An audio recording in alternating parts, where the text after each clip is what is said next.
Miss Virginia Randolph was one of those avant-garde angels that we had from the past. She is a person who brought to Virginia, the state, the first Arbor Day. It was in 1908 that she thought of the idea of planting 12 sycamore trees in this vicinity, and each one was named for one of the apostles. We need to also remember how important trees are to our environment.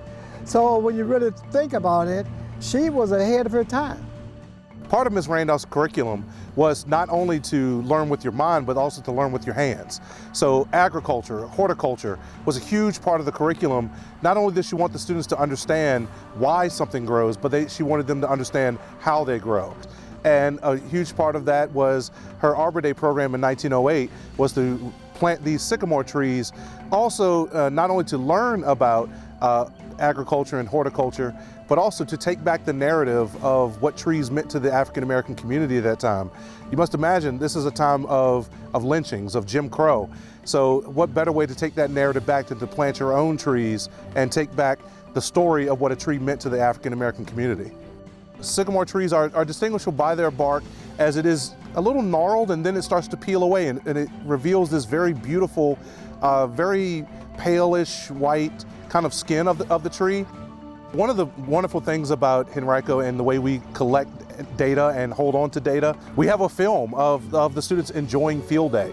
We have them in sack races, they're running races, they're doing those old time activities. And if you look in the background, you'll see the trees in the background, and they're big and bushy and very healthy. Those trees are massive, but you also imagine that's before they start topping these trees for the power lines to come through, before the expansion of the road, and some of those trees have to come down. The bus loop is added to the school, and then one of the trees has to be removed. So of course Ms. Randolph, as she always does, makes good things happen out of bad situations. That first tree that goes down, of course she calls it Judas, as the first of the fallen apostles. We don't really know if those original trees are still here, because we believe that in order to find out, to do the testing, we're going to cause irreparable damage to those trees.